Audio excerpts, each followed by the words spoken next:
Hey friends, welcome back to my channel. It's me, Abe.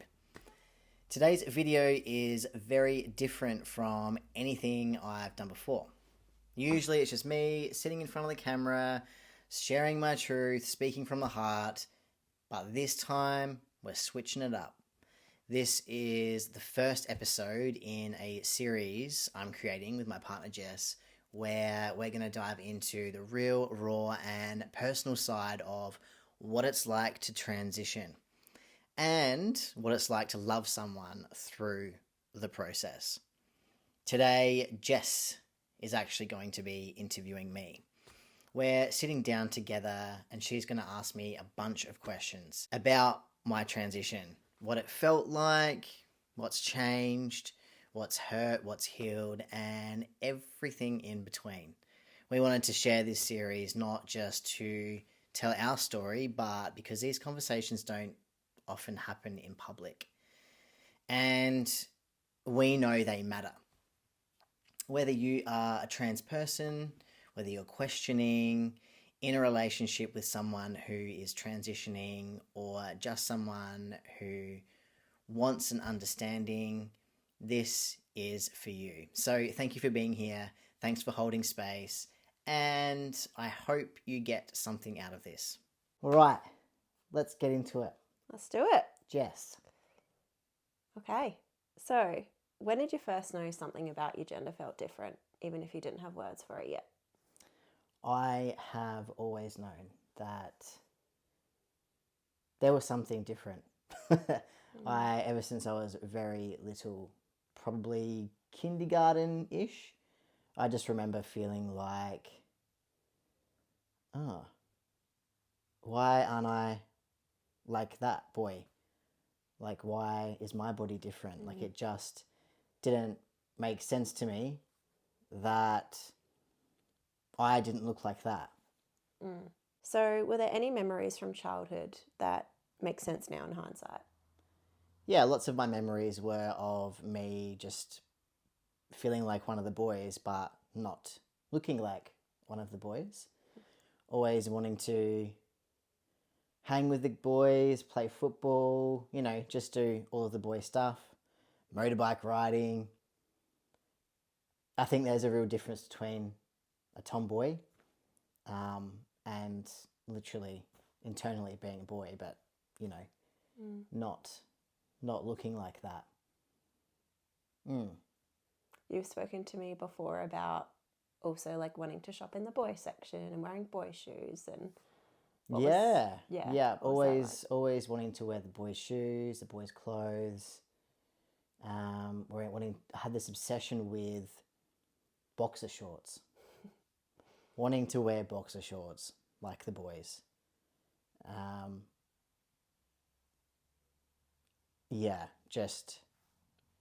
Just all the normal young boy things that didn't quite make sense.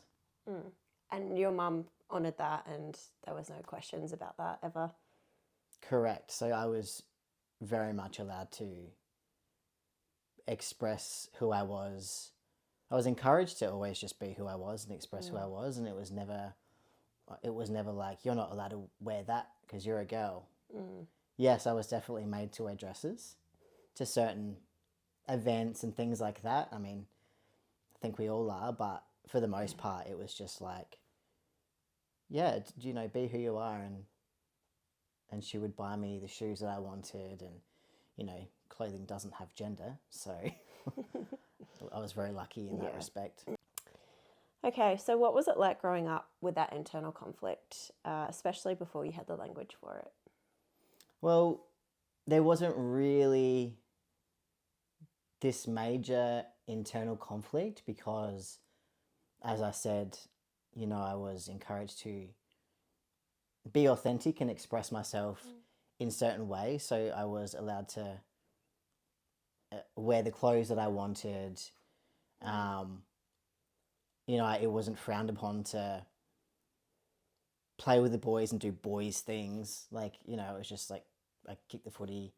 I was just allowed to be who I was. And so therefore it wasn't like I was prevented from being the person that I wanted to be or that I was, it was encouraged for me to just be. So there was no external pressure? There was no external pressure. So did you always know you were trans, or was it more of a slow unfolding? It was definitely a slow unfolding for me. There wasn't the language education. There was no representation of, especially trans men on the TV at that point. So it was a slow unfolding of discomfort, questioning. I came out as a lesbian because, well, I was female presenting and there was no other language for me. And yeah, it was just like, I guess, a process of labels until I fit the right label, I guess, for me. Yeah. So we were together for about a year before you transitioned. What was that whole process like for you? The year of our relationship before I transitioned was interesting. It was obviously coming to the point where things were falling into place without me even really realizing. And yeah, I guess our relationship was like exciting and beautiful. And, as you get into a relationship, the more I started to feel uncomfortable with my body, when we would be intimate or even just cuddly intimate, it was just, I was really uncomfortable being touched, and it just started to manifest a lot. Yeah, it was just an unfolding of, I had this conversation at work with one of the girls I worked with, came home to you, and because I externally process things, so I talk things through, I'm not internally in turmoil processing this stuff by myself. I'm definitely a big communicator. So I remember just coming home and just having the conversation with you about how I was feeling. You probably remember what I... Yeah, I think it was just more gradual, and we started watching things around gender identity and transgender people, and it just kind of felt like a gradual coming out, if you like, not... Surprise! Yeah. Yeah, it was just an open conversation, I felt. Yeah. Yeah. So I guess with that said, were you scared to tell me? Because we did have that one conversation where I guess that was the formal... I guess that it's that confirmation that that's what you wanted to do. Yeah. Was I scared? No. I'm never scared when it comes to being truly authentically me. And I think because we had the conversations, I knew where you stood as far as your sexuality, being pansexual, or you being pansexual. It was it wasn't she's going to leave me or any of that kind of stuff. It was just, yeah, I wasn't scared. You're a very caring, loving, accepting person, so I'm lucky with that. Yeah. I think I was probably more scared around what it would mean, and if you'd still love me. That was my only fear. It wasn't anything else, but we can get into that another time. Yeah. So what did you imagine might happen to us as a couple when you made that decision? I just thought you'd come along for the ride. There wasn't a question. No, well, I've never really questioned our relationship, and maybe that's naive, but yeah, I just knew you are the way that you are, and you'd just do it with me. Positive thinking. Yeah. No plan B. There was no doubt. I was certain, so it happened. Yeah. So was there any guilt or pressure you carried around how this might affect me? Absolutely. I'm guilty all the time. I feel guilty. I feel shame. I feel false advertising. You didn't sign up for this.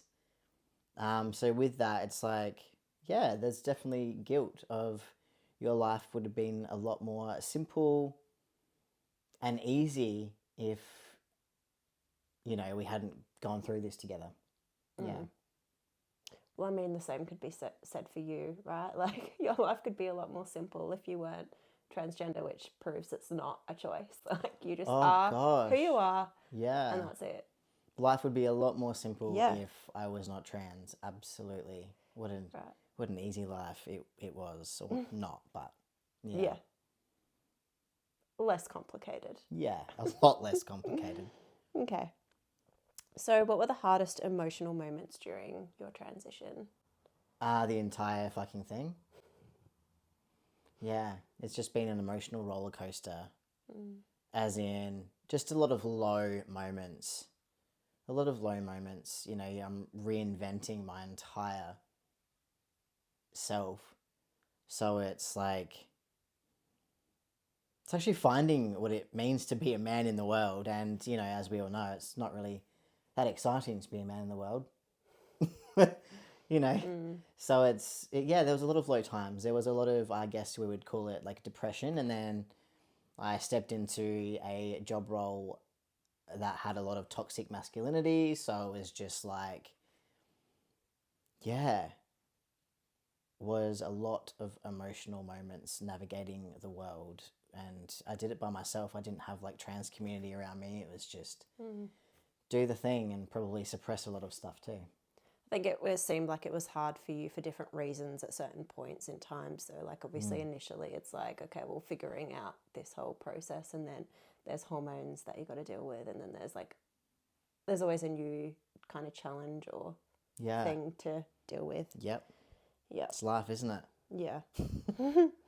So, what surprised you most, either about yourself or other people? What surprised me most was that the majority of people are just loving and accepting. I think we build up this narrative or this idea of what people, you know, we always think the worst. Like, what if this happens?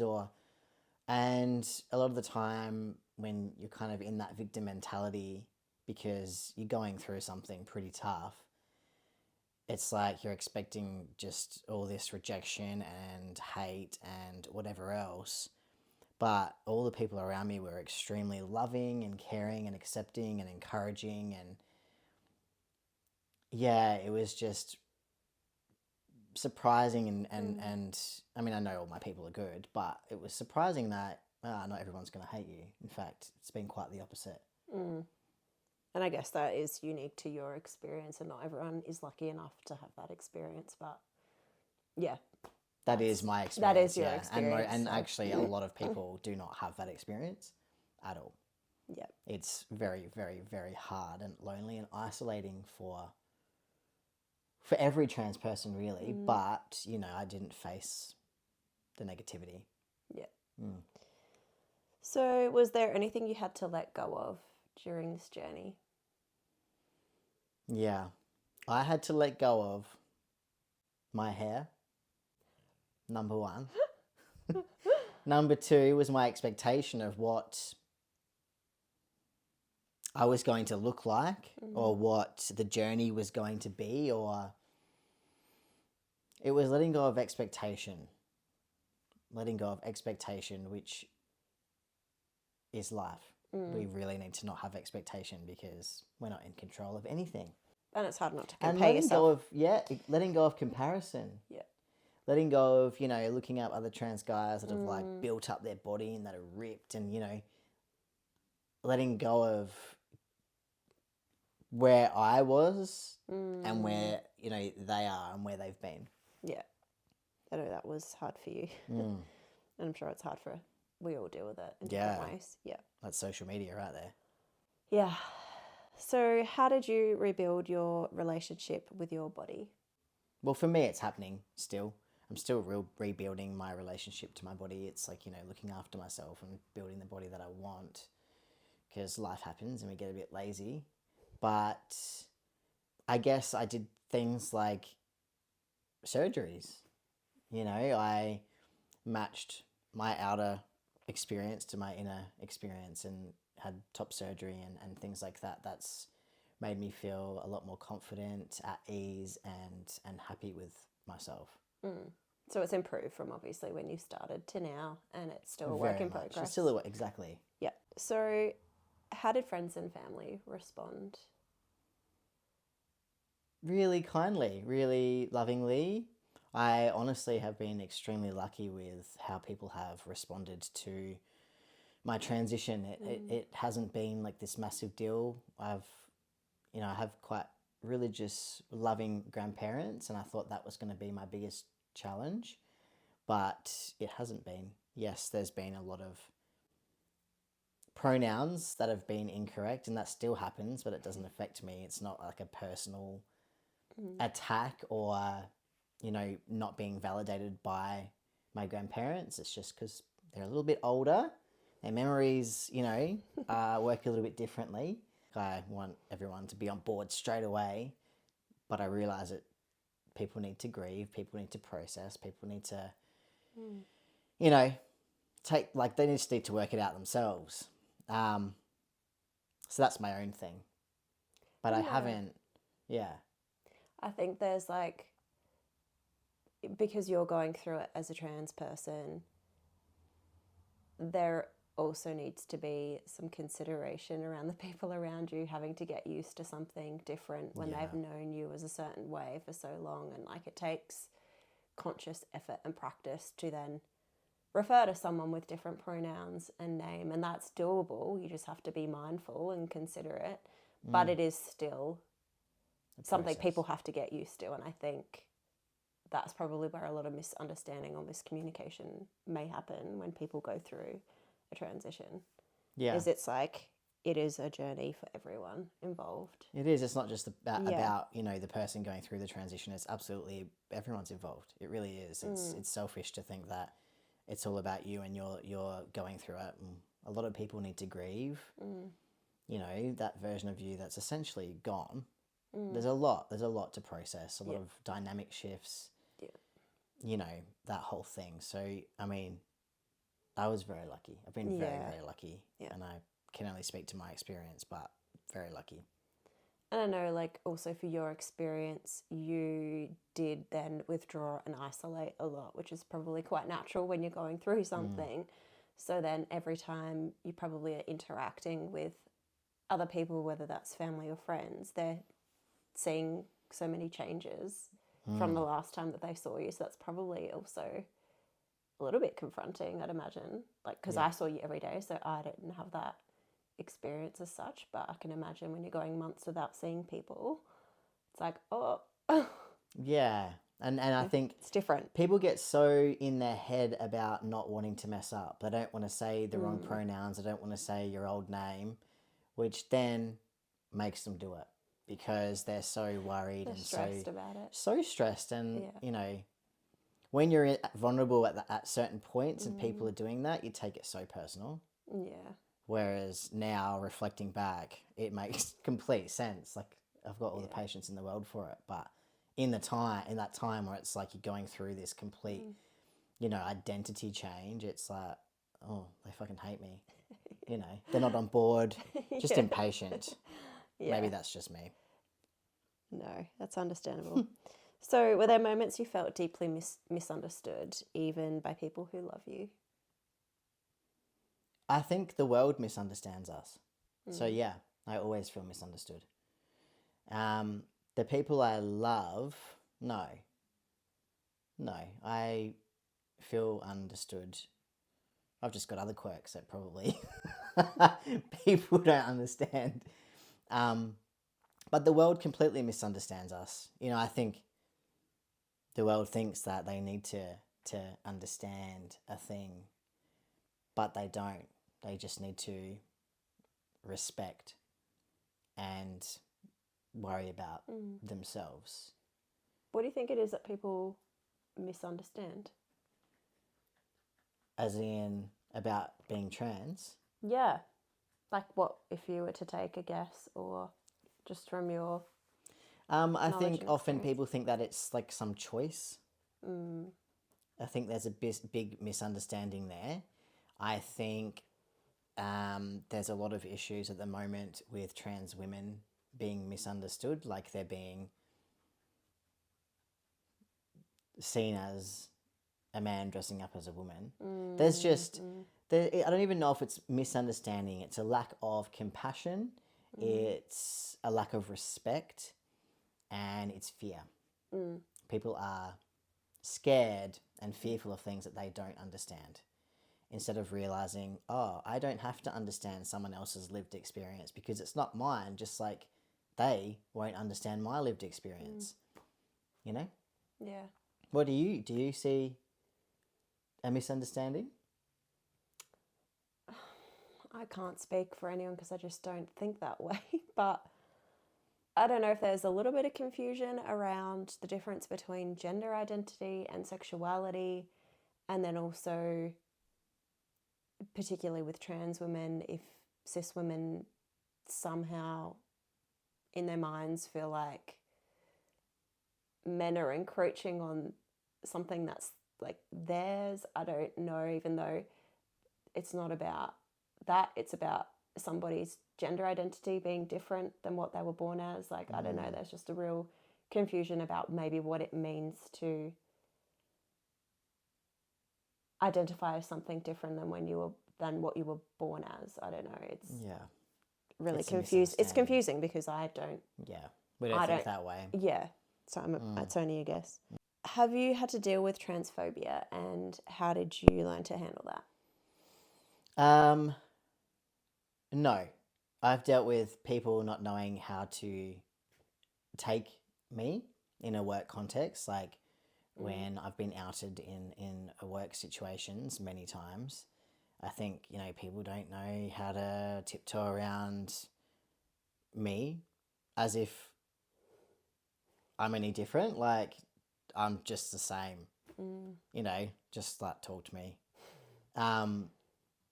There's that, but it's not until now where I'm experiencing transphobia, full-blown transphobia, putting content out there on obviously YouTube, TikTok, and just being fed it from public or people that are little keyboard warriors. We've either got religious aspects, we've got people pretending that they're standing up for women's rights or child protection or stating facts,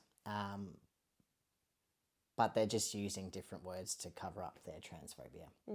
So now I'm getting violent things thrown at me. There's a lot right now. And how do I deal with it? Was that your question? Yeah. Sorry. Yeah. How do I deal with that? I try to feed back some love, or I just don't deal with it. Yeah. What do? You can't reason with stupid. So that's true. Sometimes I try. Yeah. But it never It works. doesn't go anywhere. Just the same pattern that humans do when they pick on a minority of people. There's a lot of Karens out there. A lot of Karens. So, how do you deal with being misgendered or not being read correctly? I don't get misgendered. I don't get not read correctly, but it hasn't always been that way, because as we start the transition, you start off like a female until you one day just pass with the click of a finger. So when I used to get misgendered, I didn't deal with it. I thought the world was out to get me. Why doesn't everyone know what I'm going through? And I haven't even started hormones. Why isn't everyone on board yesterday? You should all know. You took it so personal. Yeah, you should all know. So here I am presenting as a female still, and people aren't getting my pronouns right. Don't know why. And I thought the world was ending. Now I can laugh, but I was just like, everyone hates me. Everyone, Yeah. It was a time. It's just your own inner turmoil. Yeah. Yeah. Okay. How has transitioning changed the way you see yourself now? How has it changed the way I see myself now? Well, I'm obviously a lot more authentic and living true to myself. I see myself as a strong, resilient human that's been through a lot and tackled a lot, and I'm still here. So, I don't really know if that answers the question. It's a bit of a hard one. And I think for you, you've always kind of said like being trans is not your whole identity. No. It's just an aspect of who you are. So Yeah.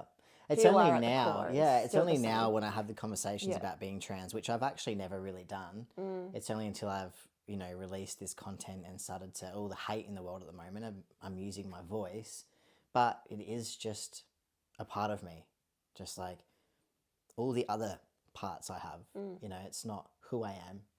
It just adds to the quirks. Makes you more interesting. That's right. Spicy. That's right. All right. I think we may have touched on this before, but what's one thing you wish the world understood about being trans? Yeah, I guess same thing. I wish the world understood that you don't have to understand being trans. It's none of your business, respectfully. We are the ones going through it. You just have to respect and make an effort to speak to us the right way. It's not about understanding and tiptoeing around us. It's just like, this is some heavy, hard stuff to go through. And we don't need the outside world making it harder. It's already hard. Like, we're not asking much. We're just asking for respect. Just like we respect you. It literally impacts no one else as far as like that goes. Obviously your family and friends, that's kind of different, but it's still not like impacting anyone's life or happiness or... And I guess another thing... It's not hurting anyone else is what I'm trying to say. No, it's not. Yeah. We're not some fucking predators. But what I also do want the world to understand is it's none of your business what's in our pants. It's in fact really creepy. I find it really creepy when people get so hung up and obsessed with other people's genitals. There's something really wrong, concerning, to be sexualizing people like that. That's just my thoughts. Yeah, agree. What are you most proud of in yourself? I'm proud of still being here. Yeah, like, you kind of go against the odds, you do your thing. I'm proud of being a loving, compassionate, understanding person. Yeah. Being true to yourself, right? Yeah. If someone listening is trans and scared to come out, what would you say to them? I would say to them, number one, don't live your life for anyone else. Live your life for you. You're only going to get this life once. So live it to the fullest. Be as true to you as you can. Be the most authentic version of you that you can. Who gives a shit what anyone else thinks? We're not living for everyone else. We are living our life for us to learn what we need to learn out of this life. The advice I would give is to definitely seek professional guidance. Go and see gender therapists. Put the work in. Make sure you've, ticked all the boxes, jumped through all the hoops, because it's permanent shit. Like, be sure, do the right thing. Yeah. Take your time. Take your time. Don't rush it. Yeah. Yeah. Yep. So what's something that helped you feel safe and supported during your transition? Well, I live in Australia. So, number one, I'm extremely privileged and very safe here. It is a place where, it's just different here. It's a lot easier. So I'm very grateful, and I know my privilege being in this country. Having you as my partner, it's the most supportive and safe place to be. Having the most supporting and loving mum and family, it's also safety there. And yeah, as I said, Australia, like, we've got the laws, we've got the protection. Yeah. Pretty lucky. Did our relationship shift at all? Emotionally, physically, spiritually? Yeah. In every way. I mean, I've to rebuild a new person, basically. To the core, I'm obviously the same person, but it's like learning a lot. I think Emotionally, with hormones, a lot changes. So I think my emotions changed our dynamic emotionally. Physically, yes, we've gone through a lot, like from complete discomfort to navigating that, you know.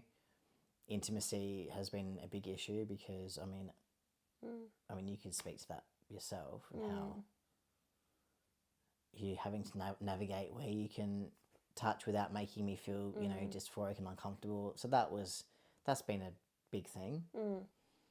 And yeah, we've just gone through this massive journey of life, like just lesson after lesson after lesson. So it's definitely changed. Yeah, it's a lot to go through.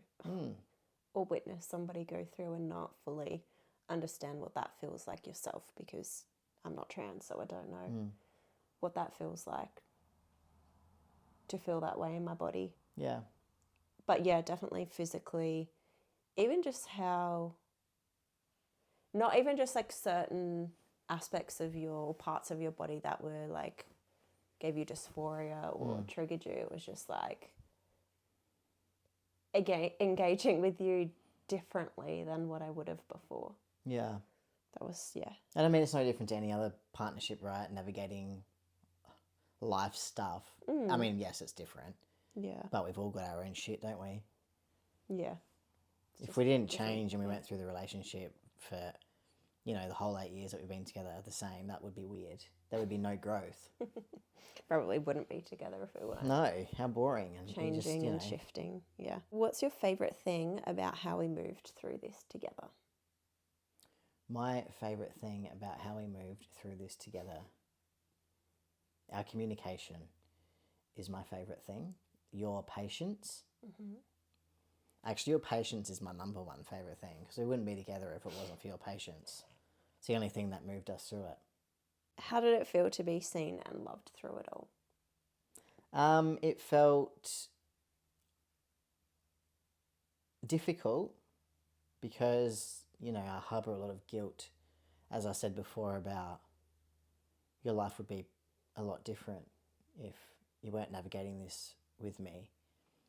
So it's hard in that respect. It's especially to start off with, like watching people be so uncomfortable and having to like make people comfortable all the time. You feel like you're trying to navigate other people's discomfort with your gender journey, you know, because everyone's a bit uncomfortable. And I guess I was too. Like, you know, there's no handbook on it. I've never done this before. But I'm also extremely grateful to be loved and held through it the way I have been. Yep. Not everyone's lucky enough to, I guess, experience that. Definitely not. And stay together through a transition, but like from before to through it. Apparently, it's a 2% probability that couples stay together through a transition, and we have done that. That's a lot. Good work. High five. Okay, so what's something totally unexpected that brought you gender euphoria? Something totally unexpected. I mean,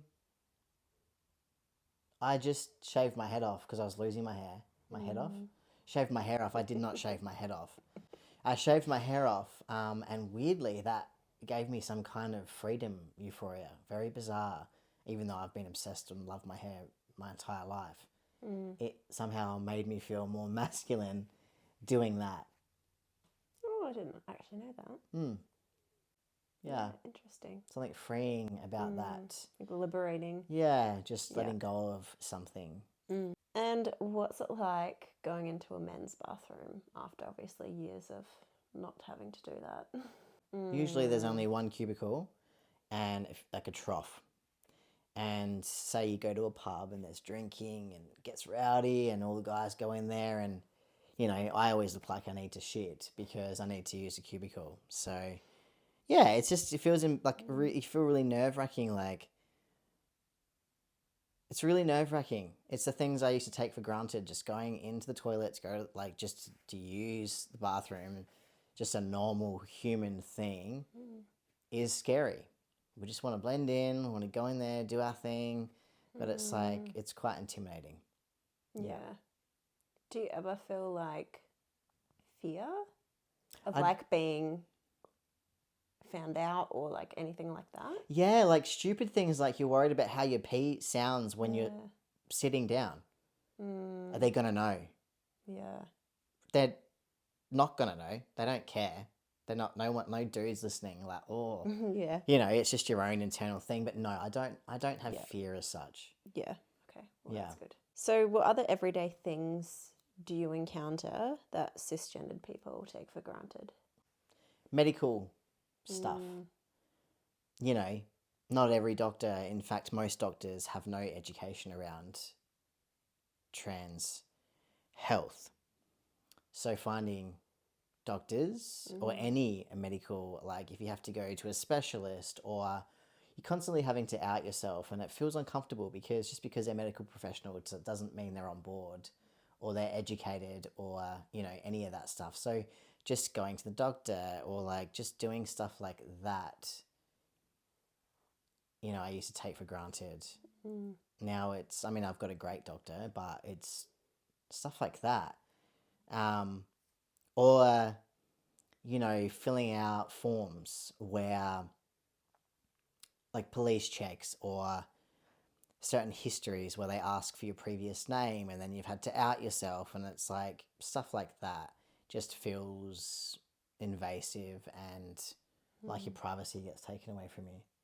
Yeah. Yeah. Okay, one final question for you. If younger you could see you now, what would you say? Younger me could see me now. Where's your hair gone? Holy shit. That's what younger me would say. Younger me would just love everyone. The little young version of me loved everyone, no matter what their gender, what their sexuality, what their body type, what their race, any of that. There was no judgment from little younger me. So I would be proud of myself and I would show compassion and love. That's beautiful. Yeah. Hey, Love that. thank you. Next time, I'll interview you and your experience as being a person of... Wow, that didn't come out right. Being a partner of a trans person. Let's do it. Sounds good. Thank you. Thank you. And that's a wrap on episode 1. Thank you so much for being here. Whether you've been following along with my journey or you're new to the channel, I'm so friggin' grateful that you're listening. This conversation was just the beginning.